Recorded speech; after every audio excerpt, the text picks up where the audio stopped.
Kita mungkin pernah kecewa karena kok saya berdoa begini Tuhan, tapi tidak pernah doa saya itu dijawab sesuai kemauan saya.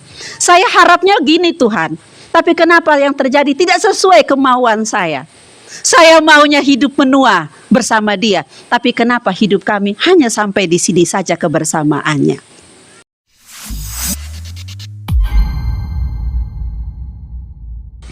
Papa Mama, saudara-saudariku yang terkasih dalam Tuhan kita Yesus Kristus, selamat pagi dan salam.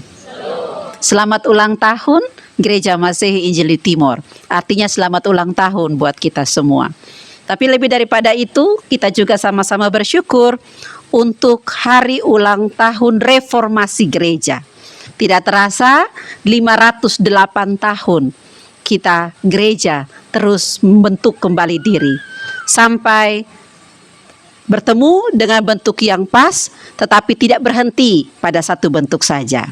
Papa Mama, saudaraku yang terkasih dalam Tuhan Yesus, tahun ini kita Gereja Masehi Injili Timor di Kapan, Jemaat Ebenezer Kapan, merayakan perayaan syukur hari ulang tahun reformasi gereja, hari ulang tahun Gemit, dan penutupan bulan keluarga di tengah lingkungan hutan mahoni. Biasanya kalau lewat Pidatang kita singgah untuk bafoto di ini tempat. Tapi hari ini kita singgah bukan hanya sekedar singgah, tapi kita duduk tenang untuk kita sama-sama menaikkan rasa syukur. Seolah-olah kita semua dibawa kembali ke titik nol. Biasanya kalau kita isi bensin di pom bensin, petugas biasa bilang begini, kita mulai dari nol. Kita diajak untuk sejenak merenungkan di hari ulang tahun ini untuk semuanya dimulai dari nol kembali. Kalau ulang tahun biasanya kan ada kue, ada lilin di atas, kita tiup. Dan kalau kita tiup seharusnya kita nyalakan kembali. Karena kita menyelesaikan 1 tahun kehidupan, 1 tahun usaha dan karya, dan mau memulai hidup kembali dari titik nol. Yang dimulai dari titik nol itu apa? Dimulai dari rasanya. Rasa yang mungkin sepanjang 1 tahun berjalan itu penuh dengan kekecewaan, keletihan, kemarahan, luka-luka yang belum sembuh. Kita selesaikan, kita titikkan, kita mulai dari nol lagi. Dimulai dari nol apa? Dimulai lagi dari nol semangatnya. Yang sekarang kalau sudah ada semua-semua, jangan berhenti untuk bilang bahwa sudahlah. Tapi kita mulai dari seawal lagi. Kita mulai dari nol lagi. Hari ini demikianlah yang terjadi pada kita sebagai sekumpulan orang percaya yang disebut dengan gereja. Kita mau memulai kembali kebersamaan percaya kita dari titik nol. Kenapa kita harus memulai semua kembali dari titik nol? Yang pertama, dalam perjalanan percaya kita, bohong kalau baik saya ataupun Bapak Mama semua tidak mengalami kekecewaan dalam gereja. Dalam perjalanan beriman kita, rasanya tidak mungkin kalau kita tidak pernah mengalami yang namanya putus asa, hilang harap, atau juga yang saya sebut tadi, kecewa. Kita kecewa dengan sesama kita. Kita kecewa dengan para pemimpin-pemimpin gereja. Kita kecewa dengan sistem, atau kita kecewa dengan apapun. Tapi di tengah segala kekecewaan itu, apakah kita mau berhenti percaya? Kita mungkin pernah kecewa karena kok saya berdoa begini Tuhan, tapi tidak pernah doa saya itu dijawab sesuai kemauan saya. Saya harapnya gini Tuhan, tapi kenapa yang terjadi tidak sesuai kemauan saya? Saya maunya hidup menua bersama Dia, tapi kenapa hidup kami hanya sampai di sini saja kebersamaannya?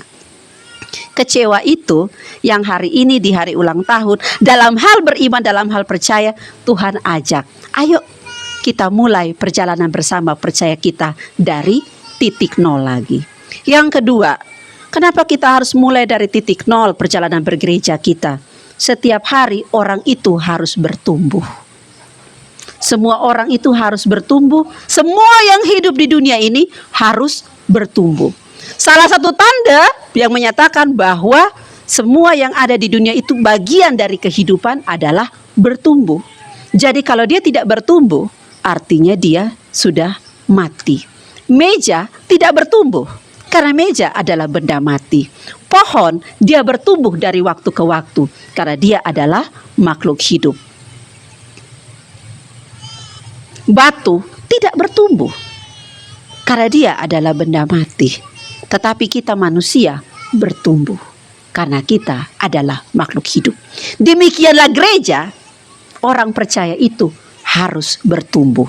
Bertumbuh bukan hanya sekedar bertambah jumlahnya, tapi juga bertumbuh berarti bahwa dia memberikan cerita-cerita baru dalam kehidupan. Gereja itu memberikan rasa yang membuktikan bahwa dia hidup. Jadi kalau gereja tapi tidak ada kegiatan, gereja tapi tidak ada dia punya cerita, gereja tapi tidak ada dia punya karya, artinya dia berhenti untuk bertumbuh. Itu termasuk kalau gereja tidak bernyanyi, gereja tidak bersaksi, gereja tidak menyatakan kebenaran, artinya gereja itu juga berhenti untuk bertumbuh. Jangan kalau ada yang mengeluh bilang, kok kemarin aturan lain, sekarang aturan lain, besok aturan lain. Kok pendeta dulu ini, sekarang ini, besok siapa lagi yang jadi pendeta. Itu adalah tanda kita bertumbuh. Dulu bepung orang tua ini majelis, sekarang beta yang majelis, besok bepung anak yang majelis. Itu adalah tanda kita bertumbuh. Pergantian, perubahan, suasana, dan segala situasi-situasinya, itu adalah upaya untuk kita bertumbuh. Kalau dulu-dulu, zaman dulu kita gereja, sekarang kita gereja di gedung yang besar dengan berbagai fasilitas, dengan berbagai perlengkapan yang di dalamnya. Kalau dulu, kalau mungkin di antara kita masih punya kenangan gereja Ebenezer Kapan yang dulu Karmana. Dulu kita pun gedung pendek. Dulu juga mungkin masih ada yang merasakan gedung yang dari bebak dengan atap alang-alang. Di antara papa mama mungkin ada yang pernah menikah di masa itu. Dulu mungkin kita gereja pada masa itu penginjil jalan dari rumah ke rumah untuk menyampaikan cerita. Tapi sekarang semua ada berubah. Itu artinya kita bertumbuh, kita berkembang, kita mengalami perubahan. Jadi kalau sampai tidak ada perubahan, artinya gereja punya pertumbuhan sedang dipertanyakan. Yang ketiga, kenapa kita harus mulai semua dari titik nol? Karena dia sudah bertumbuh, dia harus memberikan manfaat. Atau dengan kata lain, dia harus berdampak. Dia harus memberikan akibat. Kita punya barang, tapi kita tidak pakai, bermanfaat atau tidak? Tidak toh? Kita punya babi, tapi kita piara-piara, tidak memberikan manfaat pada kita, kita jual atau kita piara terus. Jual. Segala sesuatu disebut berarti dalam hidup ini, kalau dia memberikan manfaat, atau dia berdampak. Makanya kadang-kadang saya pun mama suka mengomel saya begini, be piara-piara selalu kalau saya bawa manfaat apa-apa, lebih be jual saya dulu saya. Lebih piara babi kasih makan dia jual masih dapat untung daripada piara saluson ada di manfaat sama sekali. Neo, ini saya kasih bahan buat mama-mama gitu. Segala sesuatu itu menjadi berarti kalau dia berdampak. Tetapi jika tidak ada dampaknya, maka seiring waktu dia akan terlindas oleh zaman, akan terlindas oleh waktu. Dulu, sekarang kan kita di tengah-tengah hutan toh. Orang kalau horo kayu pakai apa? Pertama pakai parang toh. Lama-lama orang pakai parang, orang pakai itu gergaji besar yang harus ada 2 orang. Lama-lama itu pakai gergaji besar, sekarang semua pakai apa? Pakai sensor. Ada ketemu itu gergaji besar leko sonde? Tidak dapat, karena dianggap tidak berdampak, tidak bermanfaat lagi. Demikian juga gereja, suatu saat kalau gereja tidak lagi bertumbuh dan memberikan manfaatnya, maka hati-hati, gereja juga akan terlindas oleh zaman. Hal ini juga yang dialami oleh jemaat di Tesalonika. Sangat digumuli oleh Paulus sebagai perintis dari jemaat itu.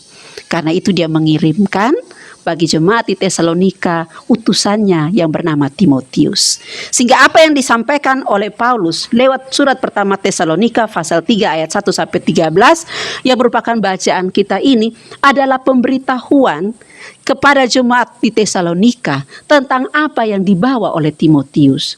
Karena bisa saja ketika satu jemaat dikirimkan seseorang, selalu suka ada tanggapan-tanggapan, selalu suka ada prasangka-prasangka. Dia kirim ini orang buat apa? Ini jadi kotong pun pengawas kok untuk atur sang kotong kok atau bagaimana? Hal demikian juga yang sekarang terjadi pada gereja-gereja masa kini. Ketika ada perubahan kepemimpinan, ketika seorang pelayan diutus, selalu ada pertanyaan, dia datang dia bawa aturan apa lah? Dia mau atur sang kotong karmana lah? Dia mau bikin sang kotong karmana lah? Padahal tidak demikian adanya. Paulus memberikan catatan kepada jemaat di Tesalonika lewat suratnya di Tesalonika pasal 3. Pertama Tesalonika pasal 3. Paulus kasih tahu dengan jemaat di Tesalonika, ini Timotius yang datang ini, dia bawa kabar baik. Termasuk saya, bapak mama semua, sebagai orang percaya yang hidup dalam satu lingkungan bernama gereja, siapapun kita, apapun kapasitas kita, ketika kita hadir di dalam gereja, kita hadir di tengah orang percaya, kita harus membawa yang namanya kabar baik. Jangan suka bawa kabar yang buruk. Cukup yang bawa kabar buruk itu dokter di Indosiar. Kami sudah mengusahakan yang semaksimal mungkin, tetapi Tuhan berkehendak lain. Itu dokter Indosiar toh. Dia pun dialog hanya itu sah. Dia pun cerita ganti-ganti tapi dia pun dialog hanya itu sah. Jangan juga jadi polisi di Indosiar. Orang sumati habis baru dia muncul datang mau bikin apa gitu. Papa mama kekasih-kekasih Tuhan, Paulus kasih catatan kepada jemaat di Tesalonika. Ini Timotius ini dia bawa kabar baik. Kabar baik seperti apa yang disampaikan oleh Timotius? Yang pertama, ayat 6 sampai ayat yang ke-10, Paulus menjabarkan. Gereja yang kuat. Gereja yang kuat adalah gereja yang tetap beriman. Paulus kasih tahu itu. Karena yang namanya orang hidup bersama-sama itu pasti ada kesusahannya. Hidup sendiri saja susah, apalagi hidup bersama-sama. Hidup sendiri kotong bingung, mau beromong dengan siapa, mau bercerita dengan siapa, mau berbagi rasa, berbagi pikiran dengan siapa. Tetapi hidup bersama-sama juga ada susahnya. Dan Paulus kasih tahu itu benar-benar dengan jemaat di Tesalonika. Bahwa kamu akan mengalami kesusahan-kesusahan. Tidak hanya masalah hidup sendiri dan hidup bersama-sama, tetapi dalam rangka mereka mempertahankan iman percaya mereka, mereka juga akan bertemu dengan kesusahan-kesusahan. Pada masa itu, kesusahan yang mereka hadapi adalah kesusahan berbenturan dengan penguasa, dengan regulasi. Mereka bersentuhan juga dengan apakah mereka dianggap sebagai orang beragama yang resmi atau tidak gitu. Tetapi seiring waktu gereja masa kini juga mengalami kesusahan. Bagaimana Papa Mama? Gereja masih susah kosonde. Susah kan? Kalau di tempat lain gereja susah karena mau bikin gedung saja izinnya repot setengah mati. Bahkan sudah bikin gedung saja orang bisa kasih roboh. Di NTT kita bisa bikin gedung. Aman bikin gedung. Tapi mau bikin gedung ini dia pun cerita. Kadang-kadang kotong mau baca mati sa. Mulai dari bawa kumpul uang pembangunan, mulai dari kerja bersama-sama, mulai dari urus makan siang, makan sore, makan malam, mulai dari urus batagi ini uang pembangunan, mulai dari mau cat kok, mau pelamir kok, mau pasang seng, atap dan lain sebagainya. Nanti pertama dia sudah pakai plafon triplex, sonde kotong ganti gipsum. Sekarang sudah ganti gipsum, kotong mulai basiku bara ulalen. Sekarang nih mesti pakai PVC. Nah, kotong pakai PVC lah begitu. Itu saja sudah susah. Dulu kotong pakai bebak aman-aman sah. Kemudian setelah pakai bebak kotong pakai ini batako, kotong mulai basikut. Habis batako yang darinya tinggi tembok cuma 2-3 meter, sekarang tinggi tembok sampai 6-7 meter. Di bawah ada jemaat, di atas ada roh-roh jemaat begitu. Itu saja ada kesusahannya. Masalah bangun gedung saja sudah susah, apalagi bangun manusianya. Semua orang mau rame, tapi supaya rame ini semua orang sudah mau kerja rame-rame. Itu saja sudah susah. Itu dari masalah-masalah yang kecil. Belum masalah mempertahankan persekutuan. Dulu jemaat mula-mula ibadat hanya biar dari rumah ke rumah saja rame. Kita dengar cerita dari ketemu orang tua dulu ibadat rayon tuh rame. Sama ke mau pesta. Tapi sekarang ibadat rayon cukup hanya majelis dengan tuan rumah. Untung baik kalau itu tuan rumah dia ada, dia punya ini suami, istri dan anak mungkin 3 atau 4 dong menyanyi agak rame. Kalau dia hanya orang tua tunggal, kalau dia hanya penghuni tunggal sudah. Mereka dua berdoa di situ sudah. Mereka saling bukan pemberitaan firman, mereka curhat satu dengan yang lain sudah. Papa mama pernah alami, kawan-kawan majelis pernah alami. Ini majelis semua kesempatan curhat sudah nih. Dong pi ibadat, tuan rumah hanya 1 orang. Dong 2 bercerita, kau curhat, kau dong 2 berdoa, menyanyi dong. Lah kotong 2 menyanyi, kotong 2 pun suara kiri semua ini. Siapa mau kasih kanan dong kotong. Pernah juga ada kesusahan yang saya alami. Saya pi ibadat rayon. Saya susah sampai dia punya depan rumah, tapi bukan di Ebenezer Kapan. Saya susah sampai depan ini orang punya rumah. Terus dia titip pesan kasih dia pu anak, "Yuk pendeta, mama ada di sana." Dia sudah datang. Oh iya berdoa kasih lupu mama. Jadi saya menghadap di pintu, saya berdoa, habis saya balik kanan kok saya pulang. Saya ada pikul perut umur 5 bulan. Hamil 5 bulan baru orang kirim pesan kasih saya begitu. Berdoa kasih lupu mama. Dia lihat saya jalan datang. Bukan dia ikut, sudah kok kita ibadat. Dia duduk di orang rumah tetangga sana, lanjut dia pun gosip baru dia titip pesan. Kasih pendeta bilang mama di sini. Artinya dia tidak siap ibadat toh. Tapi itu bukan di Ebenezer Kapan, jadi saya tersinggung bapak mama. Itu kesusahan-kesusahan. Sebagaimana yang Paulus katakan kepada jemaat di Tesalonika lewat suratnya. Dalam perjalanan percayamu, dalam perjalanan imanmu kepada Tuhan, kamu akan bertemu dengan kesusahan. Tetapi orang yang percaya, orang yang beriman, imannya diuji bukan pada saat ada kesenangan, bukan pada saat di mana semuanya terjadi menurut kemauannya, tetapi imannya diuji ketika segala sesuatu berlangsung tidak seperti keinginannya, tetapi berlangsung sesuai keinginan Tuhan. Kemarin saya ada dalam situasi-situasi sempat kelelahan. Bukan hanya lelah badan, tapi juga lelah pikiran, lelah mental, lelah semua. Tapi saya ketemu satu nats firman Tuhan, Roma pasal 8 ayat 28 bilang begini. Allah turut bekerja dalam segala sesuatu untuk mendatangkan kebaikan bagi orang yang mengasihi Dia. Segala sesuatu artinya bukan hanya peristiwa-peristiwa baik, tapi juga peristiwa-peristiwa yang tidak baik. Akhirnya saya belajar berdoa, saya belajar mensyukuri. Terima kasih Tuhan untuk setiap peristiwa-peristiwa menyakitkan, untuk setiap perkataan-perkataan yang tidak menyenangkan. Saya percaya Tuhan juga bekerja lewat itu semua untuk mendatangkan kebaikan bagi saya. Hal itulah yang disebut dengan beriman. Baik atau tidak baik, saat jatuh ataupun saat bangun, saat susah maupun saat senang, kita punya satu iman yang teguh, tetap percaya kepada Tuhan. Makanya sebagaimana yang Paulus katakan kepada jemaat di Tesalonika, Paulus bersuka cita. Hal itu juga yang saya mau ajak kita semua sama-sama syukuri hari ini. Walaupun kita susah, ya. Kita di Ebenezer Kapan ini sudah mengalami banyak susah. Mulai dari tidak ada uang, mulai dari membangun, mulai dari satu marah dengan yang lain, mulai dari COVID yang bikin kotong libur gereja, tapi tidak pernah berhenti berdoa, ataupun kesusahan-kesusahan kita masih bisa sama-sama di titik nol tanggal 31 Oktober. Karena iman kita tetap dikuatkan oleh Tuhan. Percaya kita tetap teguh. Tuhan terlihat ataupun tidak, kita sama-sama memegang dada dan mengatakan, aku percaya. Saya yakin setiap kali kita datang gereja dan berdoa dan bersama-sama berdiri bilang, aku percaya, separuh hati rasa sakit. Aku percaya tapi beras di rumah habis. Aku percaya tapi saya kasih tinggal saya pun suami ini ada sakit di rumah.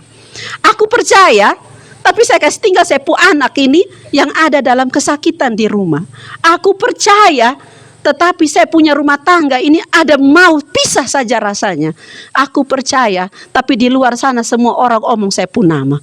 Tapi disitulah kita ketika kita bilang, aku percaya, Tuhan menyatakan dia tidak pernah meninggalkan semua orang yang percaya kepadanya.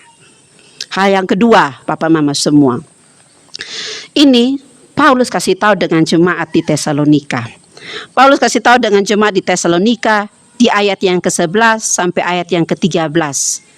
Dia bersyukur, dia bersuka cita karena jemaat di Tesalonika itu menjadi jemaat yang bertumbuh. Bertumbuh ini kadang-kadang di masa kini kita suka ributkan. Bertumbuh ini berarti dia pun gedung berubah, dia pun tempat ibadah berubah. Bertumbuh ini artinya dia pun jemaat tambah banyak. Buktinya jemaat di Ebenezer kapan tidak bertambah banyak loh. Kita itu 600 kakak, 600 kepala keluarga.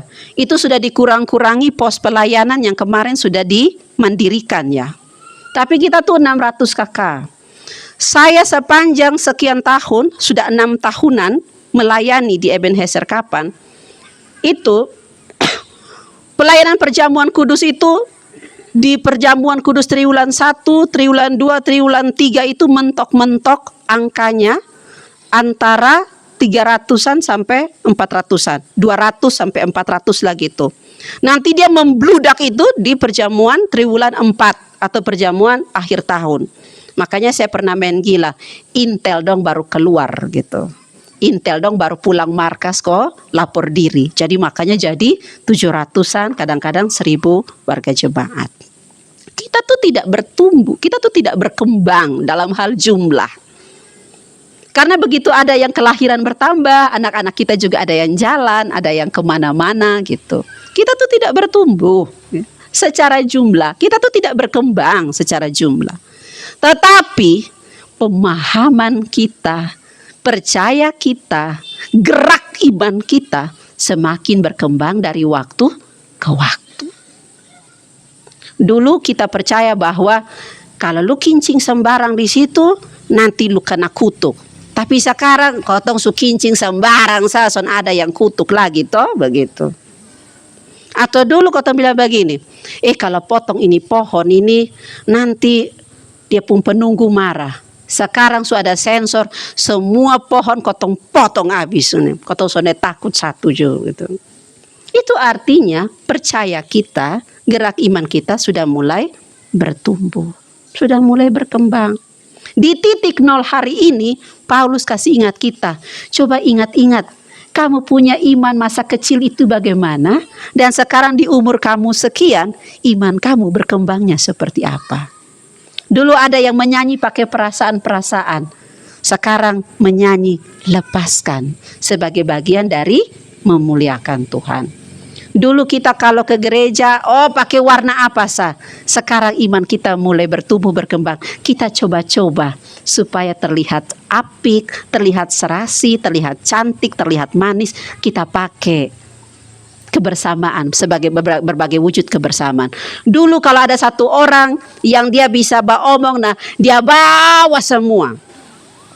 Di pesta nikah dia bawa, dia MC, nanti ungkapan hati keluarga juga dia yang omong, nasihat juga dia yang omong, saksi juga dia, semua dia bawa. Tapi zaman sekarang kita sudah bisa mulai berbagi peran, berbagi tugas. Itu adalah wujud kita bertumbuh dan berkembang. Masalahnya adalah di titik 0 hari ini kita diajak untuk berefleksi. Besok saya mau perkembangan yang model Karmana lah. Kita diajak untuk tidak boleh terjebak. Dulu kami itu, setiap kali rapat kalau ada yang mulai bilang dulu kami itu, saya rasanya kayak mau berdoa Bapak kami juga saya batal.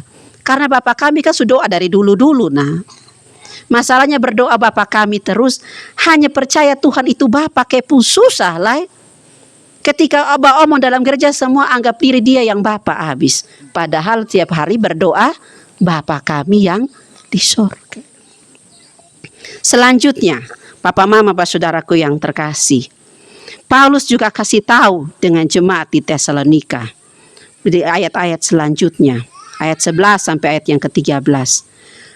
Paulus kasih dalam bentuk doa. Dia berdoa agar orang percaya di Tesalonika bisa berdampak. Ayat 11 itu sampai ayat 13 saya bacakan secara lengkap begini.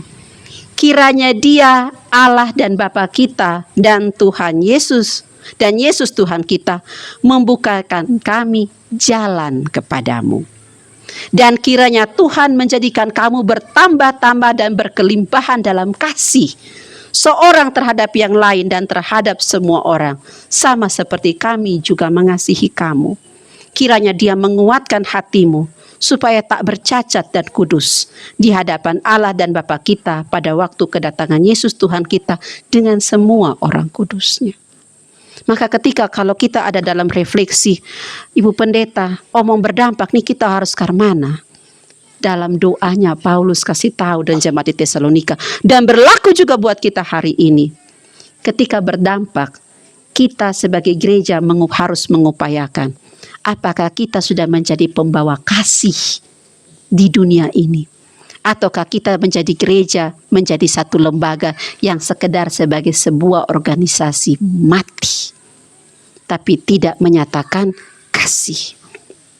Coba tanya pelayanan diakonia kita. Apakah itu pelayanan yang menunjukkan kasih? Ataukah pelayanan yang hanya sekedar sebagai satu kebiasaan, satu seremoni? Apakah pelayanan itu menunjukkan Tuhan punya kasih, atau menunjukkan beta, saya, aku? Coba tanya pada pemberitaan-pemberitaan firman kita. Apakah itu ada pemberitaan firman yang menguatkan hati, menunjukkan kasih? Ataukah pemberitaan firman yang penuh dengan penghakiman? Coba tanya pada usaha-usaha untuk kita merayakan iman kita. Apakah itu adalah perayaan-perayaan untuk menunjukkan kasih Kristus? Ataukah perayaan yang sekedar sebagai seremoni semata? Saudara-saudaraku yang terkasih, demikianlah hal berdampak. Menjadi pembawa kabar baik, menyatakan kasih Tuhan, dan juga tetap menjaga hati yang teguh dalam percaya kepada Tuhan. Di Reformasi Gereja yang ke-508, hari ulang tahun Gemit ke-78, dan penutupan bulan keluarga. Tidak berarti kebersamaan kita sebagai gereja berhenti sampai di sini. Tapi kita memulai perjalanan yang baru. Kita akan memulai sebagai gereja yang mengerjakan dan menyatakan iman kita. Kita mau memulai sebagai gereja yang terus berkarya sebagai usaha bertumbuh kita. Kita akan terus berupaya sebagai keluarga kerajaan Allah yang berdampak bagi dunia ini. Menjadi terang, menjadi garam. Sehingga kerajaan Tuhan boleh nyata di bumi sebagaimana di surga. Tuhan memberkati kita semua, dan biarlah sukacita hari ini menjadi sukacita awal, sukacita mula-mula untuk memulai perjalanan baru. Ecclesia Semper Reformanda, gereja terus memperbaharui diri, dan pada suatu saat kita akan bertemu di sana bersama-sama di hadapan Tuhan untuk menyatakan, aku percaya. Tuhan memberkati dan melingkupi kita semua dengan kasih-Nya. Amin.